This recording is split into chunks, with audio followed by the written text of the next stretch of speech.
Hello दोस्तों, आज हम पढ़ेंगे section 10 of Indian contract act 1872 जो कि हमें बताता है कि ऐसे कौन से एग्रीमेंट या करार हैं जो कि कॉन्ट्रैक्ट हैं। इसके साथ ही हमें इसी एक्ट का सेक्शन 2 क्लॉज एच पढ़ना चाहिए जो कि कॉन्ट्रैक्ट की डेफिनेशन बताता है, जिसमें लिखा है कि ऐसा एग्रीमेंट या करार जो कि इन्फोर्सेबल बाई लॉ है वो कॉन्ट्रैक्ट है।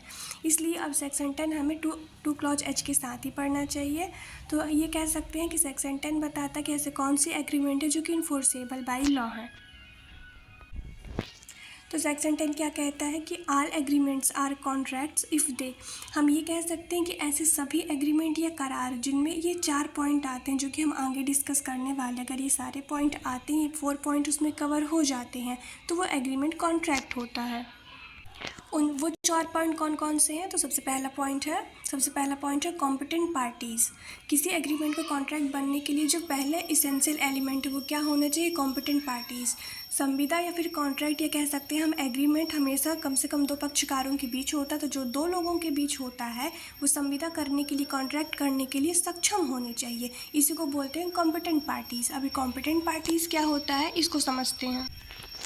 कॉम्पिटेंट पार्टीज़ क्या है, इसके लिए हमें सेक्शन 11 समझना होगा। हम कह सकते हैं कि संविदा या करार करने के लिए या फिर एग्रीमेंट करने के लिए कोई भी पक्षकार सक्षम है अगर पहला वो मेजर होना चाहिए, वो साउंड माइंड होना चाहिए और not disqualify from contracting by law.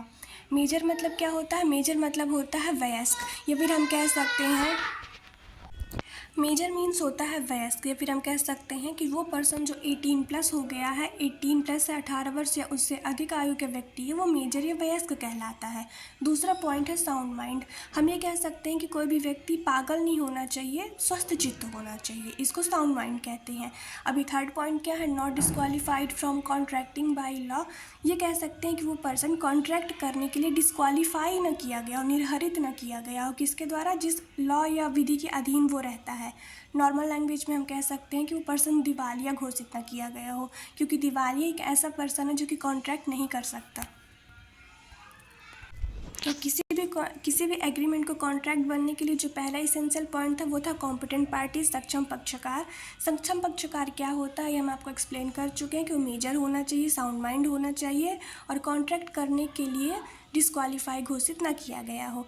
इसके साथ ही हमको कॉम्पिटेंट पार्टीज अगर अच्छे से समझना तो सेक्शन 11 और सेक्शन 12 समझना जरूरी है, इसलिए दोनों सेक्शन को हम आगे पढ़ेंगे।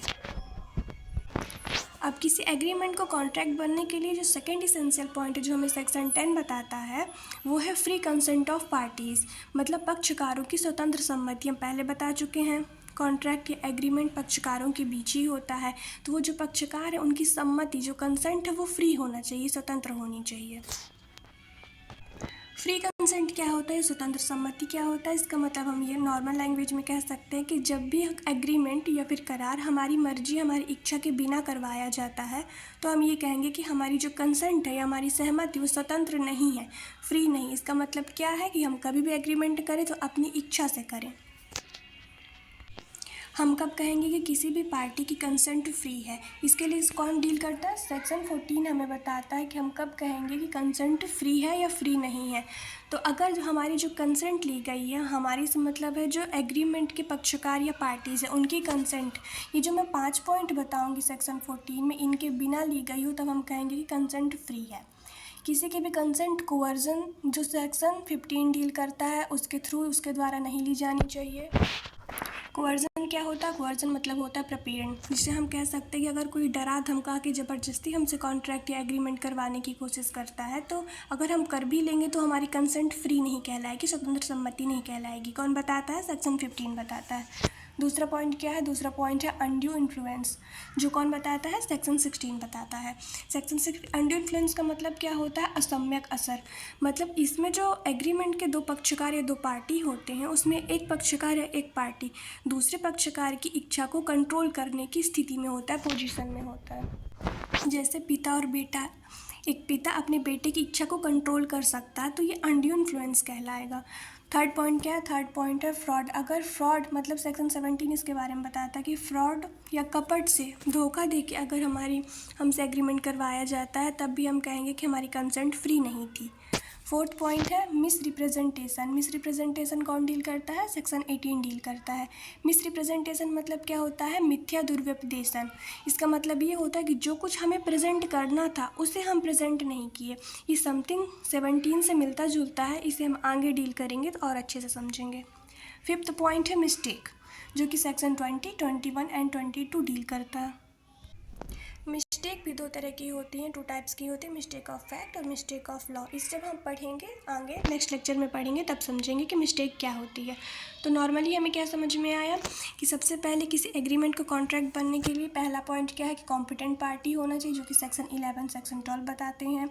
दूसरा पॉइंट क्या है कि जो पार्टीज़ है एग्रीमेंट की उनकी कंसेंट फ्री होनी चाहिए।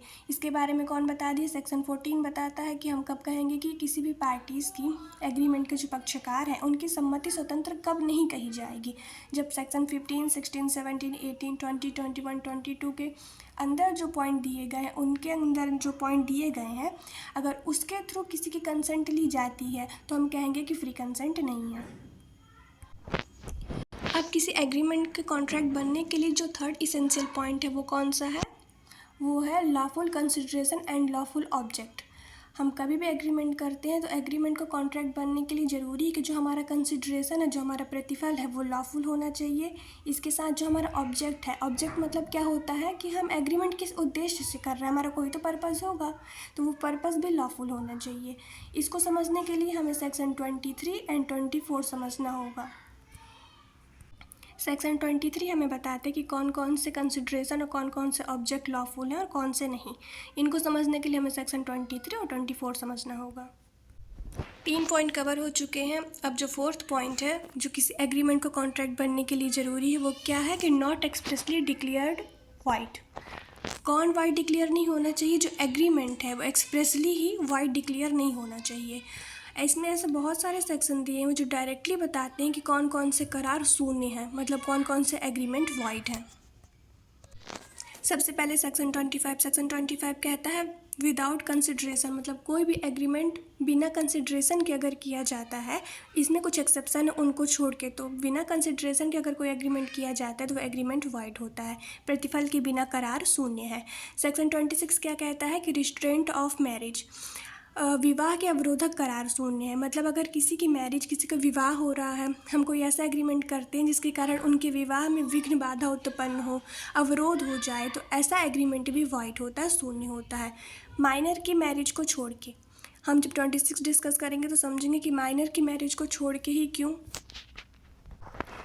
माइनर की मैरिज को छोड़ के बाकी जितने भी मैरिज होते हैं जो कि मेजर की शादी होती है, अगर उनको रोकने के लिए, उसमें विघ्न बाधा उत्पन्न करने के लिए कोई एग्रीमेंट किया जाता है तो वही वाइड होता है। सेक्शन 27 क्या कहता है? सेक्शन 27 कहता है रिस्ट्रेंट ऑफ ट्रेड। अगर कोई लॉफुल तरीके से व्यापार या बिजनेस करना चाहता है और हम कोई ऐसा एग्रीमेंट करते हैं जो कि उसके व्यापार में विघ्न बाधा उत्पन्न करे, अवरोध उत्पन्न करे, तो वो भी एग्रीमेंट वाइड होता है। व्यापार के अवरोधक करार शून्य होते हैं।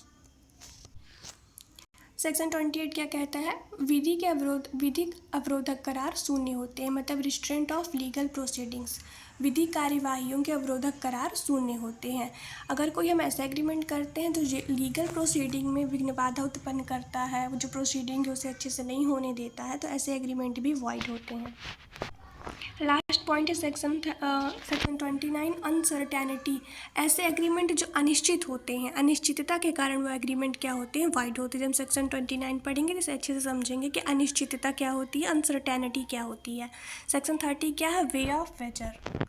पद्यम तौर के करार शून्य होते हैं। पद्यम तौर मतलब क्या होता है? इसका मतलब ये होता है, नॉर्मल लैंग्वेज में जुआ वर्ड आप सुने होंगे, तो अगर जुआ से रिलेटेड कोई एग्रीमेंट करता है, कोई करार करता है, तो वो भी एग्रीमेंट वाइड होता है, शून्य होता है। इसके साथ ही मैं एक सेक्शन इसमें नहीं लिखी हूँ। सेक्शन 23 और 24 में क्या बताई थी कि जो लॉफुल कंसिडरेशन जिसमें नहीं होता, लॉफुल ऑब्जेक्ट नहीं होता है, तो जिसमें लॉफुल कंसिडरेशन या लॉफुल ऑब्जेक्ट नहीं होता, ऐसे एग्रीमेंट भी वाइड होते हैं। इसके साथ ही 1-2 सेक्शन आपको और मिलेंगे जो कि डायरेक्ट एग्रीमेंट को वाइड डिक्लेयर करते हैं।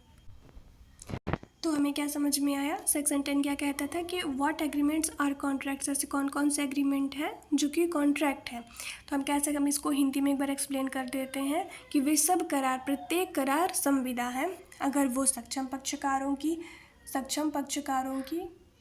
सक्षम पक्षकारों की स्वतंत्र सम्मति से विधिपूर्ण प्रतिफल और विधिपूर्ण उद्देश्य के लिए एतद द्वारा अभिव्यक्ति रूपेण शून्य घोषित न किए गए हों। मतलब एक एग्रीमेंट को कॉन्ट्रैक्ट बनने के लिए सबसे पहले कॉम्पिटेंट पार्टी होना चाहिए, उनकी फ्री कंसेंट होनी चाहिए, कंसिडरेशन लॉफुल होना चाहिए, इसके साथ ही ऑब्जेक्ट भी लॉफुल होना चाहिए, और वो जो एग्रीमेंट है वो डायरेक्टली एक्सप्रेसली वॉइड डिक्लेयर न किया गया हो बाय लॉ। तो वो क्या कहलाएगा, ऐसा एग्रीमेंट क्या होगा, कॉन्ट्रैक्ट बन जाएगा। ऐसा एग्रीमेंट इन्फोर्सेबल बाय लॉ होगा, इसलिए सेक्शन 2 क्लॉज H के अकॉर्डिंग कॉन्ट्रैक्ट बन जाएगा।